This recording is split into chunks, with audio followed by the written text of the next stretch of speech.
So, um, think about your dreams from last night. Like, really try to pull them back into your waking memory right now. Which is usually pretty difficult for most people to do. Oh, completely. Because they usually just feel like a chaotic, nonsensical blur, Yeah, right? exactly. Like maybe you were, I don't know, late for a final exam in a class you never even registered for, or you looked in the mirror and realized all your teeth were suddenly falling out. The classic stress dreams. Right. Or you're trying to run away from something in a grocery store, but your legs feel like they're made of concrete. Like you're moving through molasses. Exactly. And we've been socially conditioned to basically dismiss all of this as just random noise. We treat it like neurological static. Yeah, like it's just the mental exhaust of a tired brain, right? It's the biological byproduct of REM sleep firing off, random synapses. Right, which is a very modern, almost dismissive way of looking at it. But what if, and this is what we're getting into today, what if that random noise wasn't random at all? That's the core question here. Like, what if instead of just being some glitch in the system, a dream was actually a highly structured, intricately designed psychological thriller? Directed entirely by your own mind. Yes. Directed, produced, and edited entirely by your unconscious mind with a very specific and honestly desperate purpose. And that fundamental shift in perspective is the entire foundation of what we are analyzing in this deep dive today. It really is. Because we are moving completely away from that outdated notion of dreams as just mere static. Right. Instead, we're looking at them as profound, deliberate, and deeply purposeful architecture. Architecture, I love that word for this. Yeah, because the unconscious mind, it doesn't just throw random images at the wall to see what sticks. Right, it's not just a random image generator. Exactly. It constructs these elaborate narratives to actively try and solve the existential problems that the waking conscious mind is, well, either failing to solve or just actively refusing to face. And that is our mission for this deep dive, because we are unpacking a truly massive, highly clinical, cross-disciplinary dream analysis report today. It is a dense document. Oh man, I spent the whole week reading through it, and the level of granularity is honestly staggering. It really leaves no stone unturned. No, it doesn't. And I want to be super clear with you all right off the bat. We aren't dealing with fortune telling here. No, absolutely not. Like, we aren't opening up some cheap paperback dream dictionary to find out if, dreaming about a river means you're going to win the lottery. Right, this is not mystical interpretation. Exactly. This document is a rigorous, deeply analytical psychological autopsy of a single, massive, multi-layered dream. And the clinicians who authored it are using some very heavy-hitting frameworks to do it. Right. They're bringing in Sigmund Freud, Carl Jung, and all these post-Jungian thinkers to dissect basically every single frame of this mental movie. And it's a remarkable piece of clinical literature precisely because it manages to capture a human mind at its absolute breaking point. Yeah, the subject was clearly in a state of crisis. A profound crisis. The narrative complexity of this single dream sequence is incredible. I mean, the fact that it has distinct narrative stages. Deliberate camera angle shifts, even. Yes. Recurring character motifs, profound emotional arcs. It reveals an unconscious system that is just working in desperate overdrive. It's basically constructing an epic simulation to force the dreamer to confront a reality they're actively avoiding while awake. Exactly. So just to give you all listening a brief overview of what this source actually contains, just to set the stage for the analysis. It's quite a list. It really is. So the subject of this report experienced a deeply distressing, looping dream. A constant repetition. Right, and it features this endless, mosaic-like flooded road. Then it has a terrifying sequence with assassins cornering a bruised girl in a mountain rest stop bathroom. Which is an incredibly dark sequence. Super dark. Then there's this frantic escape in a horse-drawn carriage that ends up plunging down a sheer 80-degree cliff. A total free fall. Yeah. And then it features a magically sealed door, an old, clumsy trickster figure who ruins everything, and, strangely enough, which we will definitely get to, a burned-out appearance by the real-life baseball legend Ichiro Suzuki. Which is just a fascinating addition to the Psyche's cast of characters. I know, right? Now, on the surface, if someone just described that sequence of events to you over coffee... It sounds like the chaotic plot of a surrealist avant-garde film. Or just a terrifying nightmare. Yes, exactly. It really sounds like a horror movie. But our goal today is to decode the mechanics behind all these bizarre symbols. Because none of them are accidental. Right. We are going to use this report to understand the absolute limits of human mental endurance. And crucially, how a desperately exhausted mind aggressively attempts to heal itself. Yes, a mind pushed way past its limits by societal pressure and internal trauma. And that is the crucial paradigm shift the report offers. Because it doesn't view this as a bad thing, right? Exactly. While the imagery we are about to discuss sounds like psychological torture, and, it certainly was agonizing for the dreamer to experience. Oh, I can only imagine waking up in a cold sweat from this. Right. But the clinical analysis reveals it to be something else entirely. It is a deeply compassionate, albeit violently aggressive, navigation map. Generated by the unconscious. Yes. The mind is literally screaming out exactly what is structurally broken, and it's demanding an immediate radical change in the subject's waking life. Wow. Okay, so before we can even look at the characters who populate this psychological thriller, the report insists we have to understand the physical and temporal laws of the world they're trapped in. The environment itself is key. Right, because in dream analysis, the physical structure of the environment is the psychology. Precisely. And the foundational concept the clinicians establish right away is that this dream absolutely refuses to obey linear time. And that structural refusal is the very first diagnostic clue for the clinicians. How so? Well, think about standard dreams. They usually flow, however bizarrely, from one event to the next. Right, like you walk through a door in your house and suddenly you're on a boat. Exactly. But you are still moving forward in narrative time. Right, things are progressing. But this dream, however, traps the subject in a strict loop structure. What the clinicians call a reset phenomenon, right? Yes. No matter what progress the dreamer thinks they have made, they are perpetually thrown back to the very beginning. They don't get the relief of waking up, and they don't get the satisfaction of actually finishing the journey. They just get reset to stage one, over and over. And the physical setting where this loop constantly anchors them is incredibly specific. It's this long, impossibly wide, waterlogged road. Yes, the flooded road. And the report spends a significant amount of time detailing the texture of this road. The water is knee-deep, which is exhausting enough to walk through on its own. Anyone who has ever tried to wade through knee-deep water knows how draining that is. Exactly. But the terrain underneath the water isn't just flat pavement. It's this bizarre shifting mosaic. It changes constantly. Yeah, some stretches are deep, slippery, slimy mud.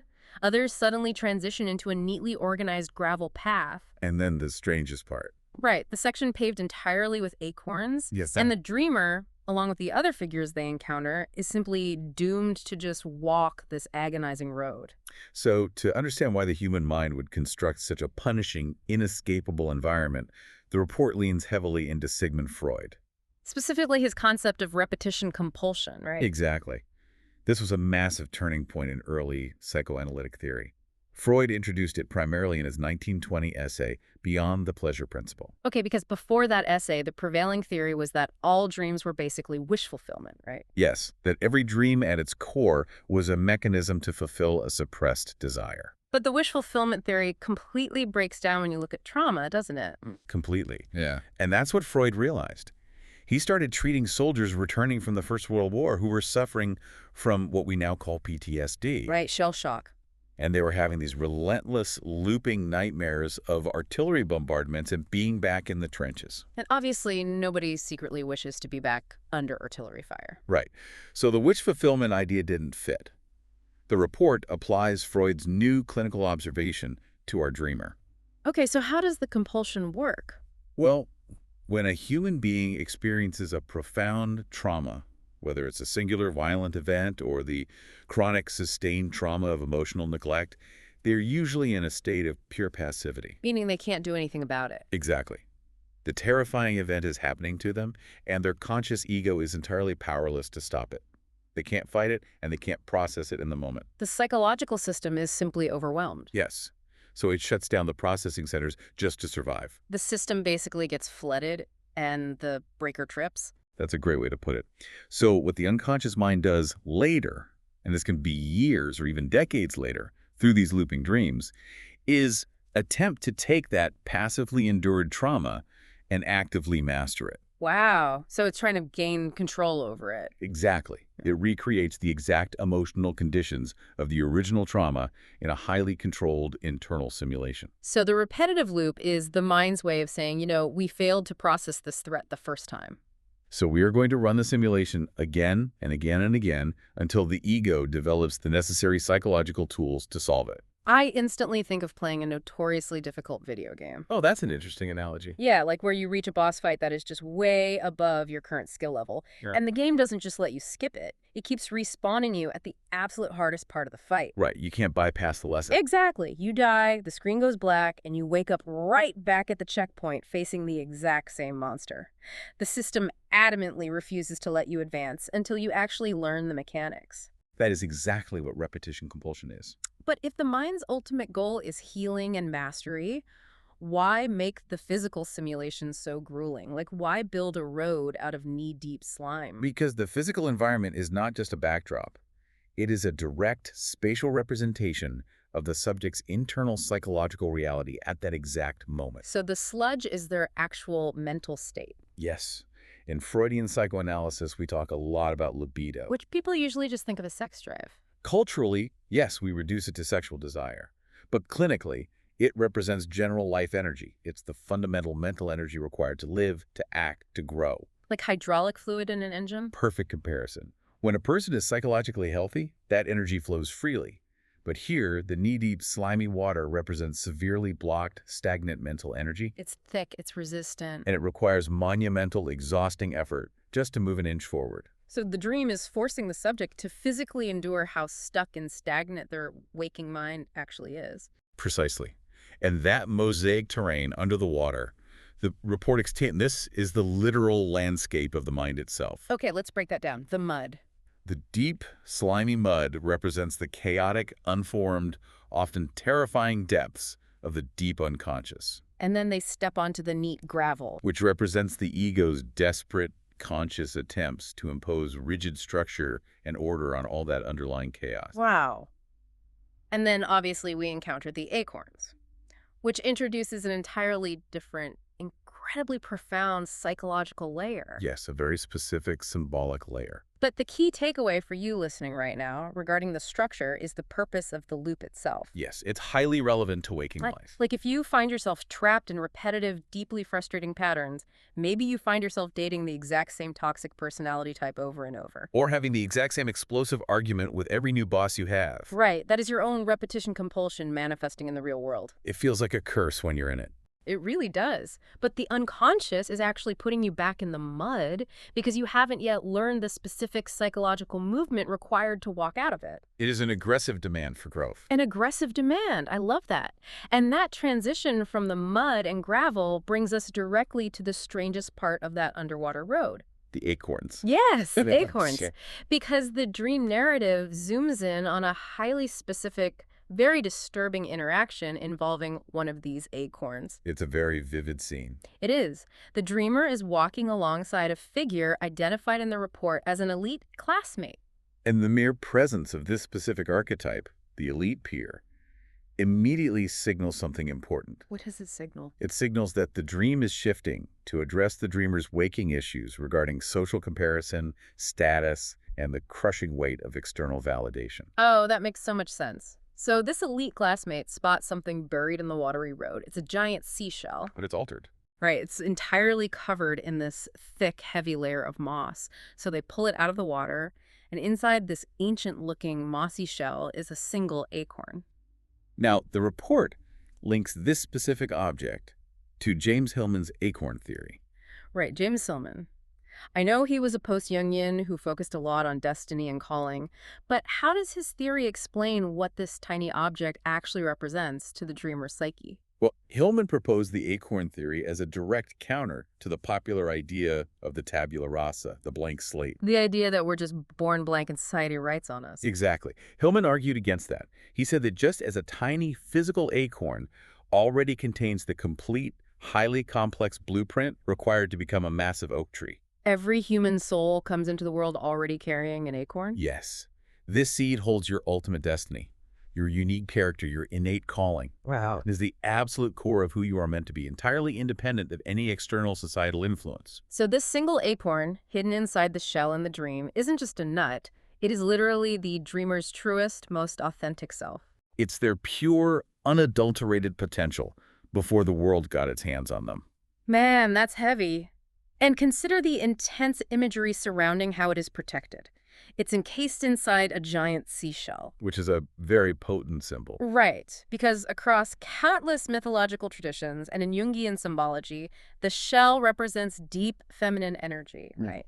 The womb, maternal protection, extreme vulnerability. Yes, it's a vessel of protection. And on top of that shell is a thick layer of moss, which signifies the passage of immense time. Perhaps decades of emotional sediment. So this pure potential, this inner truth, hasn't just been sitting out in the open. Not at all. It has been heavily, heavily guarded by the psyche's deepest defense mechanisms, deliberately hidden away from the harshness of the world to keep it safe. Which makes what happens next in the dream feel so viscerally wrong. It really is, because the elite classmate doesn't just admire the shell or study it. No, they act upon it aggressively. They violently strip away the moss, they crack open the protective shell, they pull out the vulnerable acorn, and they eat it. They literally consume it. And when the dreamer is horrified and questions why they would do that, the elite classmate justifies it with this incredibly cold, clinical line.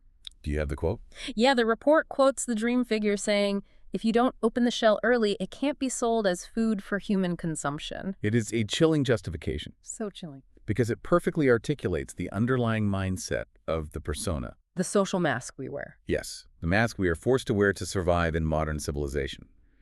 The elite classmate represents the internalized voice of societal expectation. It's that relentless waking pressure to achieve, right? To be hyperproductive, to optimize oneself, and most importantly, to possess tangible, quantifiable market value. Hold on, though. I really want to look at this through the lens of our actual waking culture. Okay. Because everything in our society praises the elite classmate. Oh, absolutely. We reward them.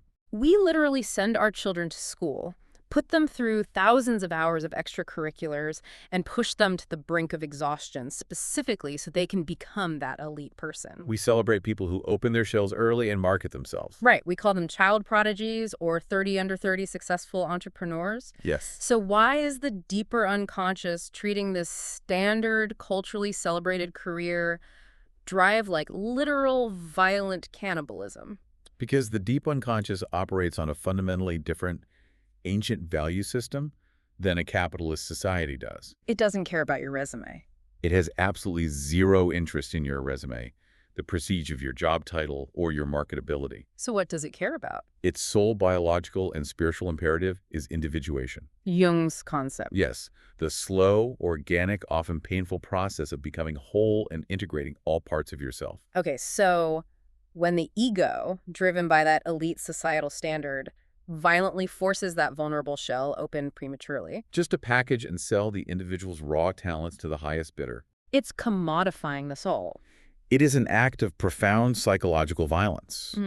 The dream is illustrating that the dreamer's ego is cannibalizing its own deep spiritual potential simply to achieve immediate superficial success in the external world. Wow. The market value is completely destroying the soul value. And the psyche experiences this not as a victory, but as a fatal trauma. It's like discovering a priceless ancient artifact that holds the secret to human history. And instead of protecting it and studying it, you just melt it down in a furnace because you need to sell the raw gold for a quick buck to pay your rent. That's a devastating but accurate way to put it. You are destroying something sacred for something purely transactional. Yes. And knowing that the dreamer's true self is being violently consumed by these societal pressures perfectly sets up where the dream takes us next. It provides the necessary context. Right, because the mere fact that the acorn had to be hidden inside a moss-covered shell tells us something terrifying. That the dreamer's mind was already heavily defended long before the elite classmates showed up. Exactly. The narrative of the dream now violently shifts to explain why those thick defenses were built in the first place.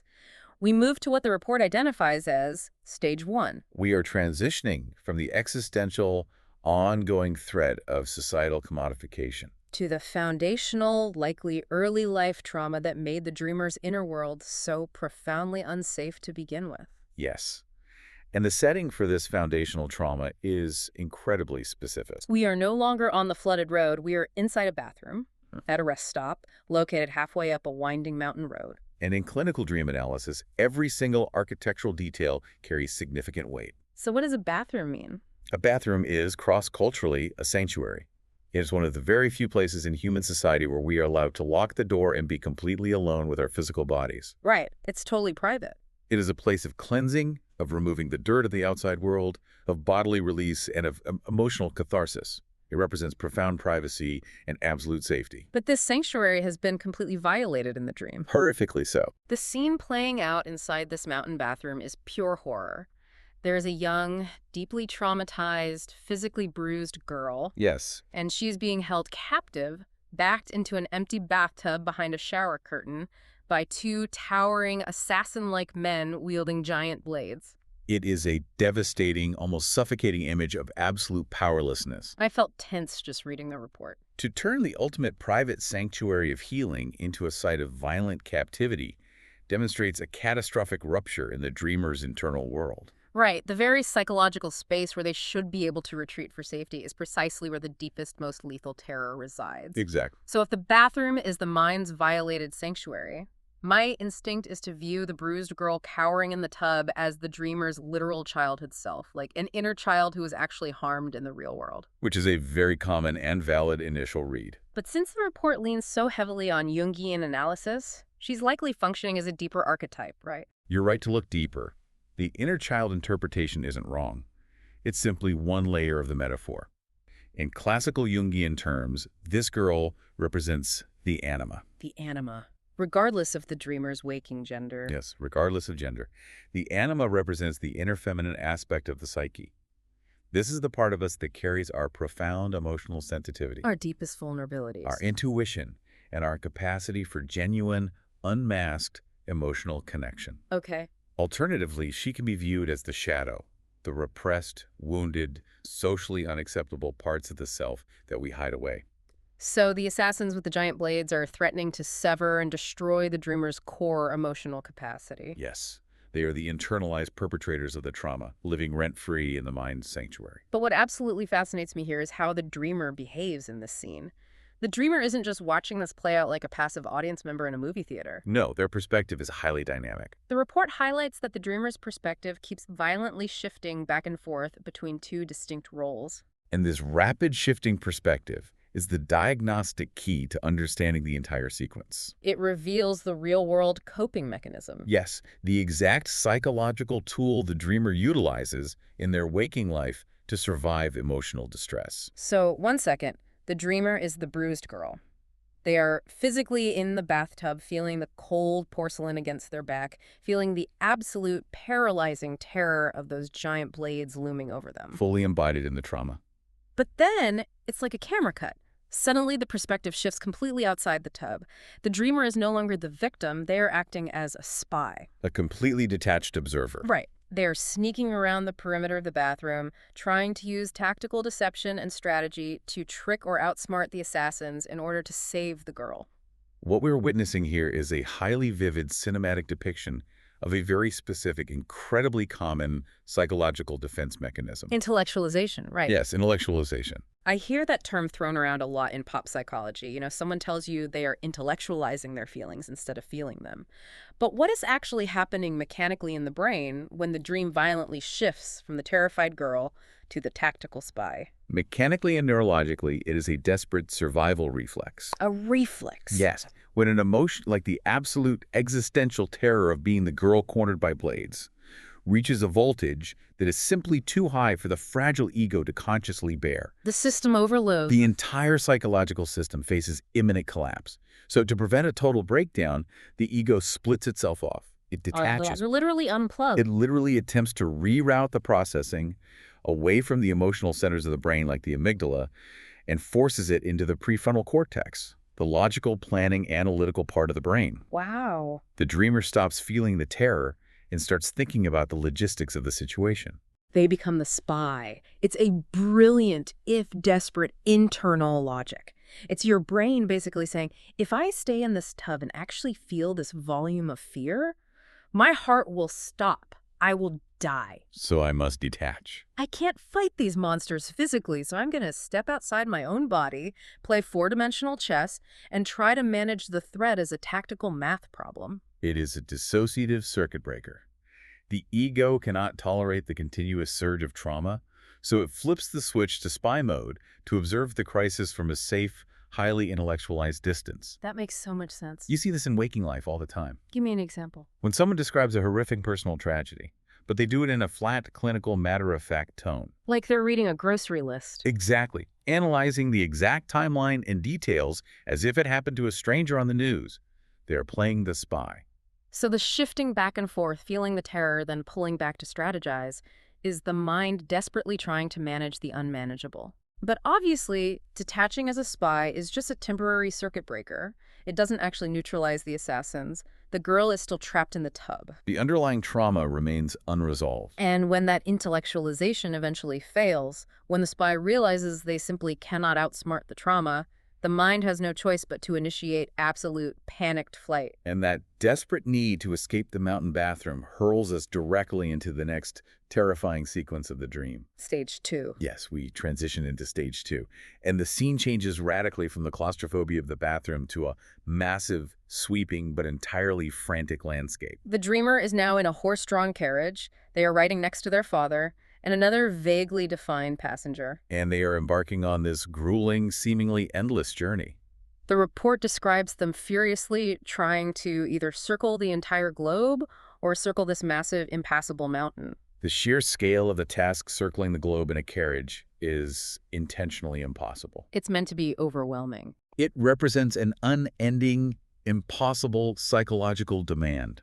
We have moved from the historical, foundational trauma of the bathroom to the current lived reality of the dreamer's waking life. Oh, wow. So this endless carriage ride is their daily existence right now. Yes. And it's a terrifying existence because they aren't just traveling for the sake of travel, they're running for their lives. The carriage is being relentlessly chased by a literal Grim Reaper. And the vehicle they are using to escape. Yeah. The report is very specific about the animals pulling this carriage. Yes, the detail there is crucial. They are described as useless, abandoned horses. They are broken down, emaciated, failing animals, but they are giving their absolute, desperate, very last drop of physical energy to drag this massive weight forward. It's an excruciating image of total systemic bodily depletion. Let's break down these new symbols, starting with the Grim Reaper. Okay, because in popular culture, the Reaper simply represents a literal fear of physical death. Right, but in psychoanalytic terms, especially within a Jungian framework, being chased by the figure of death symbolizes something much more profound. What do they mean? It represents a desperate, unconscious craving for an extreme, irrevocable change in environment. It is the psyche's craving for the death of the old self. Wait. So the Grim Reaper isn't the villain here? Not at all. The Reaper is actually a manifestation of the dreamer's own hidden desire to just make it all stop. Exactly. The current way of living, this endless, terrified race around the mountain, this constant intellectualizing and running, is so unbearable, so completely misaligned with the soul's true purpose, that the deeper psyche is actively summoning the ultimate ending. Wow. It wants to force a transformation, even if that transformation looks like absolute destruction to the conscious ego. And the one driving them forward, the one whipping the horses away from this necessary transformation, is the father. Yes. Now, I assume, knowing how clinical reports view these figures, that the father sitting next to them in the carriage isn't just their literal dad. Rarely. In advanced dream analysis, the father archetype represents the patriarchal principle. Which means what, exactly? This encompasses the drive for societal achievement, strict adherence to rules, external authority, and most importantly, the oppressive superego. The superego. Yes, the superego is that relentless internal voice that constantly drives us forward, demanding success, demanding endurance, and whispering that our fundamental worth as a human being is entirely dependent on our productivity. Oh, man, that hits close to home. The father's the taskmaster demanding they circle the globe, completely ignoring the horrific toll it's taking on the horses. Which brings us to the climax of this stage, and arguably the most viscerally horrifying moment in the entire report. The precipice. Yeah, the frantic chase reaches a precipice. The exhausted horses simply cannot navigate the terrain, and the entire carriage plunges down a terrifying sheer 80-degree cliff. A total collapse. But it's what happens during the fall that made me physically wince when I read the report. The report categorizes the specific moment as a profound somatic shift. Right.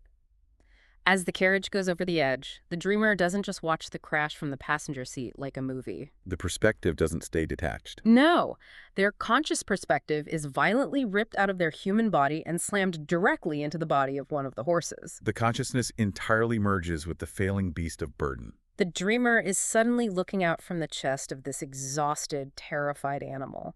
And as they plummet down the sheer 80-degree cliff face, the dreamer vividly watches and literally feels their own hooves grinding against the rock face, being torn to absolute shreds. This sequence is an absolute masterclass in unconscious metaphor. It's horrific. It is. The mind is forcing a direct, unavoidable physical identification with these broken, exhausted, useless animals. Clinically speaking, this is a severe, flashing red light warning of end-stage, real-world burnout. End stage. Yes.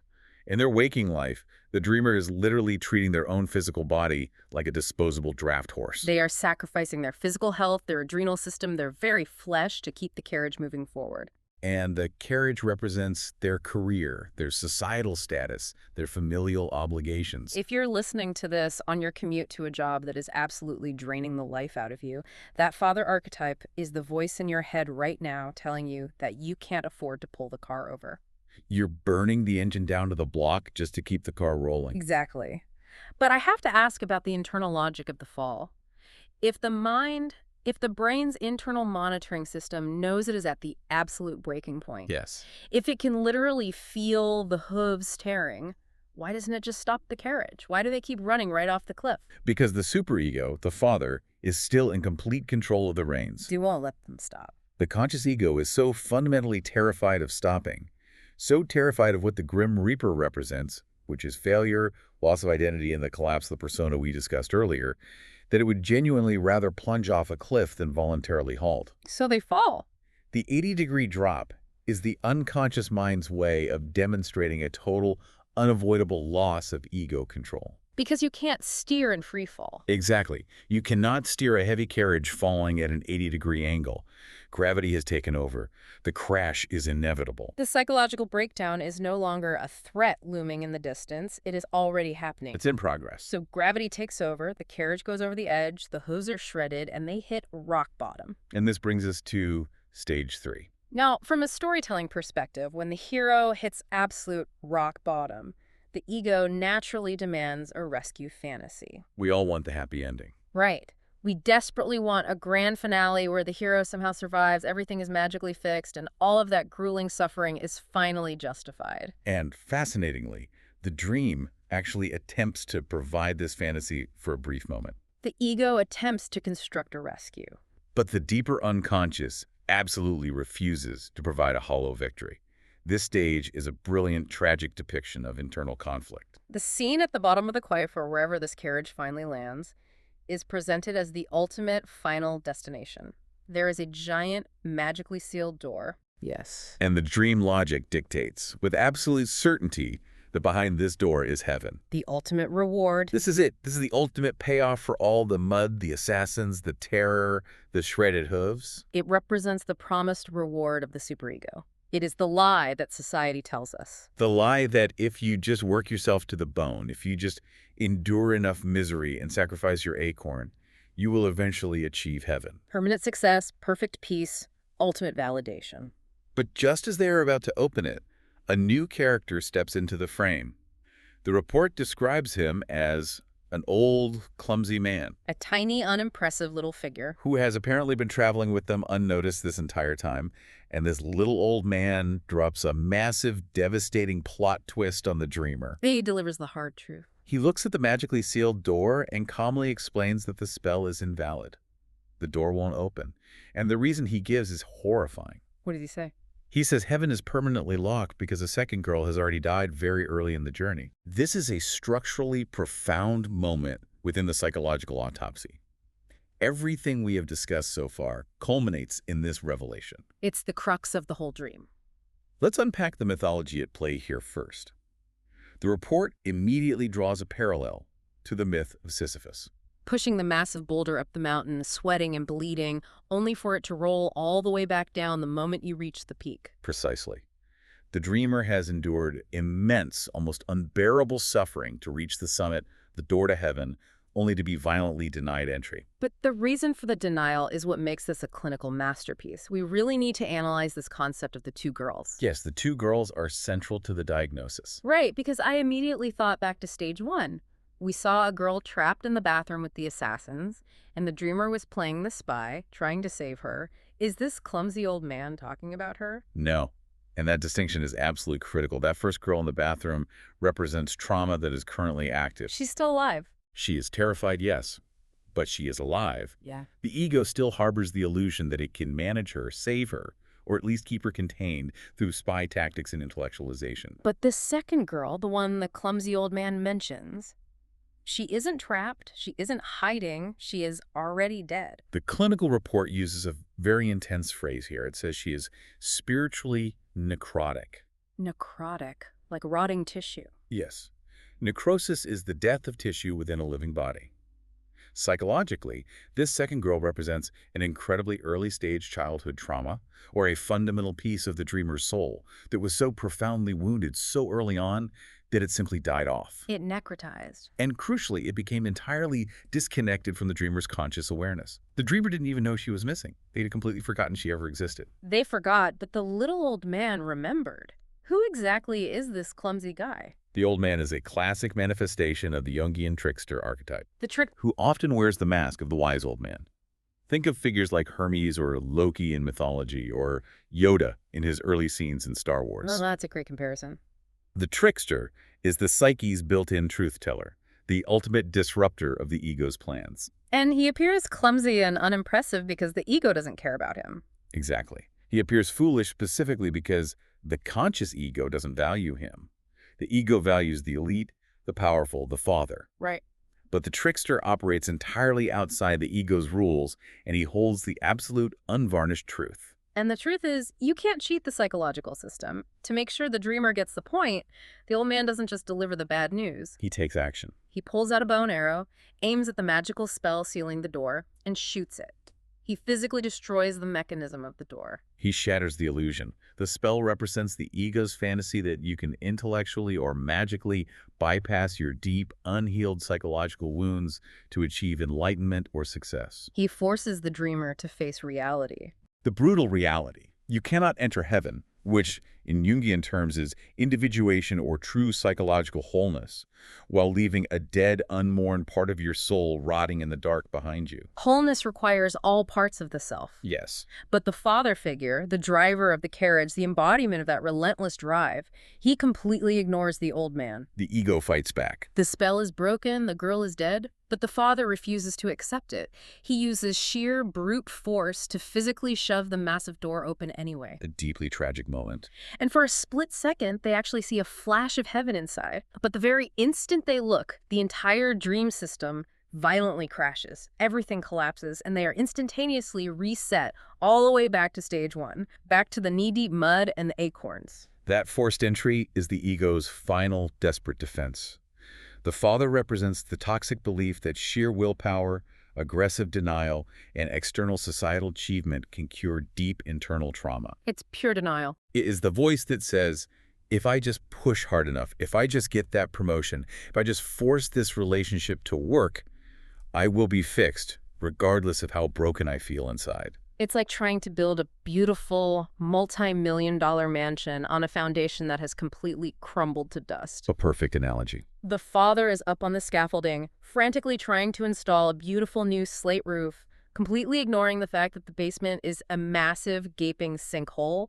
And what happens when you build a heavy roof on a rotten foundation? It collapses. It collapses. That is a brilliant visualization of the psyche's architecture. The forced reset, that agonizing flash of heaven followed by the immediate violent crash back to the muddy road, proves that the mind's self-regulating system is incredibly robust. But won't let you lie to yourself forever. It will aggressively, violently reject fake healing. It will not allow the dreamer to live in a delusion of wholeness. It yanks them back by the collar, throws them in the mud, and basically says, start over, you forgot something crucial. Go back and mourn the dead girl. It is incredibly violent, but as you said, it's also deeply, deeply honest. The unconscious would literally rather force you back into grueling knee-deep slime than allow you to live in a fake, disconnected heaven. It is the ultimate act of psychological integrity. Absolutely. So the system has completely crashed. The illusion of heaven is gone. The roof has caved in. Where does the dreamer end up when the reboot finally finishes? We enter the final phase of the dream. Stage 4. The aftermath. Yes, the aftermath. This stage shows us the immediate, devastating psychological consequences of that burnout and the systemic reset we just witnessed. The setting has morphed again. We are now in a massive courtyard inside what looks like a magical school. And the characters populating this space are a mix of old and new faces. The elite classmate from the acorn scene is standing around. But much more importantly, the dream introduces a completely unexpected real-world figure. Ichiro Suzuki. Yes, Ichiro Suzuki. The legendary, record-breaking, real-life baseball player. The inclusion of a specific, identifiable public figure in a dream is always a fascinating projection by the unconscious. The mind borrows a cultural icon to serve as a very specific symbol, right? Exactly. And the interaction the dreamer has with Ichiro is just heartbreaking. Ichiro turns to the dreamer and says that he, Ichiro, is doomed to just walk that muddy, slimy road again. The same road from the beginning. The dreamer is devastated for him. They look at this icon and say, you've done enough, you're a living legend, you have God to your talent, please, you don't need to walk the mud, just rest. And how does Ichiro respond? Ichiro, this symbol of athletic perfection, looks up at the sky with these incredibly deep, exhausted eyes and just quietly says, yeah, it's about time. It is a moment of profound, almost tragic psychological surrender. Let's decode this choice. Why Ichiro Suzuki? Well, in the mind of this specific dreamer, Ichiro functions as the ultimate projection of the ideal ego, or the perfected superego. Okay, unpack that. Think about Ichiro's widely documented public persona. He is known for relentless, almost monastic discipline, an uncompromising work ethic, and singular, unwavering focus. He is the cultural embodiment of walking the grueling, muddy road of greatness every single day without ever complaining. He's the guy who never, ever stops. He's the draft horse that never breaks. Wow. So when this ultimate internalized symbol of relentless effort looks up with exhausted eyes and finally agrees that it is time to rest, we are absolutely not looking at a dream about baseball. No, we're looking at the dreamer's own psyche begging for mercy. The ideal ego is breaking down. It is signaling a severe critical state of burnout syndrome. The very part of the brain that enforces discipline and drive is finally waving the white flag saying the system cannot sustain this anymore. Dude, I'm tired. We need a nap. Exactly. It's profound. It's like your brain realizing that you won't listen to reason, so it hires the most disciplined athlete in human history just to deliver the message that you are allowed to stop working. A massive internal intervention. But the interaction gets awkward right after this. Absolutely. The dreamer, trying to compliment Ichiro and validate his rest, tries to categorize Ichiro's talent using the standards of the elite classmate standing nearby. They try to give his lifetime of dedication a corporate buzzword or a market value. And the report notes that Ichiro is visibly disgusted by this. He hates it. Why the sudden anger? Because that attempt at a compliment represents a clash of fundamental psychological values. Between the elite classmate and Ichiro. Yes. The elite classmate standard, as we established when they ate the acorn, is entirely about relative societal value. It's about marketability, being better than the guy next to you, fitting into a corporate hierarchy, and having a shiny resume. Right. But Ichiro's muddy walk, his lifetime of relentless monastic dedication, represents something infinitely deeper. It represents absolute existential purpose. It is the raw, difficult, deeply personal path of individuation. So it's the profound difference between having a true calling versus having a successful career. Precisely. To judge a soul's existential journey, its deepest suffering and striving, by applying corporate talent metrics or superficial societal status, is deeply offensive to the true self. Ichiro's visible disgust is the unconscious violently rejecting the idea that its immense suffering and its spiritual journey can be boiled down to a bullet point on an elite performance review. Yes, that is exactly it. That is incredibly poignant. And while this sad, awkward realization is happening with Ichiro, the dream provides one final, bizarre background image to close out the report. The final symbol. Over in the corner of this courtyard, seemingly ignoring everyone else, there is a Nordic-looking table tennis player and his strict coach. Yes. And they are just rigorously, strictly, mechanically practicing serves over and over and over. Hit the ball, hit the ball. What on earth is going on there? That imagery reveals the mind's final, desperate defense mechanism after a total system crash. Really? Table tennis. Yes. To understand it, think about the physical and mental nature of table tennis, especially strict serving drills. It's repetitive. It is highly, highly constrained. It operates in a tiny, rigidly defined physical space. It is hyper-fast, requiring binocular vision and rapid bilateral brain stimulation. And above all, it requires mechanical, robotic repetition. It's pure, thoughtless reflex. Yes. With a strict coach present enforcing the drill, there is zero room for emotion. There is no time to think about the past and no time to feel fear about the future. Just hit the ball. Wow. This represents the ego aggressively numbing itself. After the sheer terror of falling off the cliff, the devastation of discovering the locked door, the dead girl, and the profound exhaustion of Ichiro giving up, The psyche simply cannot process any more grief. so it retreats into obsessive-compulsive robotic routines. It hides in mindless, hyper-focused tasks just to suppress the immense pain of the emotional reset. I really want you listening right now to ask yourself, what is your table tennis? It's an important question. Think about it. When everything in your life goes wrong, when you feel that overwhelming, crushing burnout and your internal system crashes, do you retreat into mindless, repetitive tasks? Many people do. Do you find yourself sitting at your desk endlessly organizing spreadsheets that don't actually matter? Or maybe you're lying in bed doom scrolling on your phone for 4 straight hours, barely even registering the videos. That is your brain playing table tennis. It's actively shutting off your emotional centers by forcing your attention into a hyper-constrained, repetitive loop, purely because the reality of the mud or the grief of the dead girl is just too hard to face in that moment. It is the mind's way of surviving the immediate aftermath. It's saying, if I just keep hitting this tiny plastic ball, I don't have to look at the massive cliff I just fell off.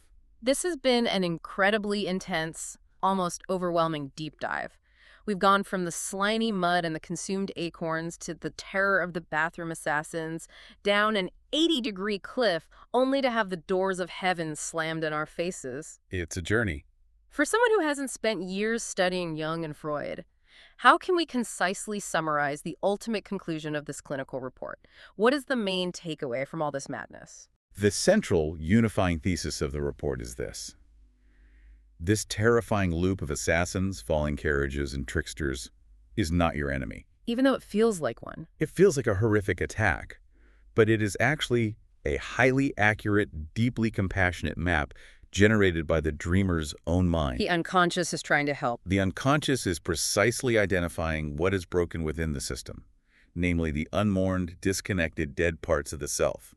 And it is demanding an immediate cessation of the self-destructive, burnout-inducing pursuit of societal elite status. The dream isn't a torture device. No, it is a violent, necessary intervention designed to save the subject's soul.